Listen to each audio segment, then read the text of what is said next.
Chers paroissiens, bonjour. Vous avez remarqué que dans 9 jours, c'est la fête de Noël. J'ai commencé à réfléchir au thème de l'homélie de la veillée de Noël. Alors, c'est un peu la même chose chaque année, c'est une grande joie qui est annoncée par un enfant nouveau-né qui est la visite de Dieu. Mais cette année, j'aimerais bien l'illustrer par des aspects très concrets de sa présence et de son action dans nos vies. Alors, je vous donne quelques exemples. Premier exemple. Un jeune nous a raconté que pendant les vacances d'été, il était seul chez lui, ses parents, ses amis étaient en vacances, lui, comme il travaillait, il était resté. Un jour, en silence pendant le repas, il se dit « À quoi est-ce que je tiens le plus ?» Et il s'entend dire « Au baptême ».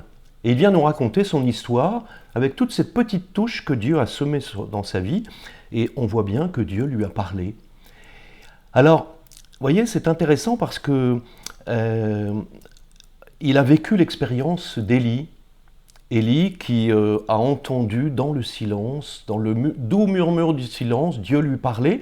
Et Dieu nous fait en fait découvrir les désirs profonds qui sont en nous et il nous parle. Alors, deuxième exemple. Une jeune fille a installé sur son smartphone une application et tous les jours, nous a-t-elle dit, à 12h30, elle reçoit sa nourriture spirituelle, un verset biblique. Et dans une période, elle remarque que les textes qu'elle reçoit sont orientés sur le thème du pardon.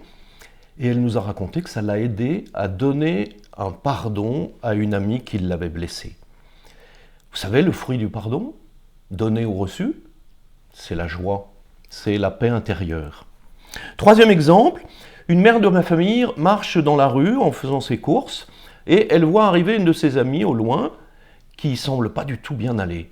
Alors, elle a le réflexe de se recueillir et elle prie simplement en disant « Esprit Saint, inspire-moi ». Et elle rencontre cette personne, l'écoute, lui parle.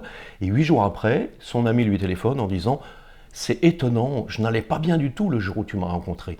Mais tu as eu la parole qui a fait mouche et ça m'a permis de me relever et de reprendre ma vie. » Vous voyez, l'Esprit Saint, parfois, parle à travers nous de façon vraiment tout à fait simple et étonnante. Alors, soyons bien conscients que donner un témoignage, c'est en fait poser un acte de foi. C'est-à-dire qu'il y a suffisamment de lumière pour reconnaître que Dieu est à l'œuvre dans ma vie et me parle, mais jamais trop pour ne pas m'éblouir, parce que Dieu est soucieux de notre liberté.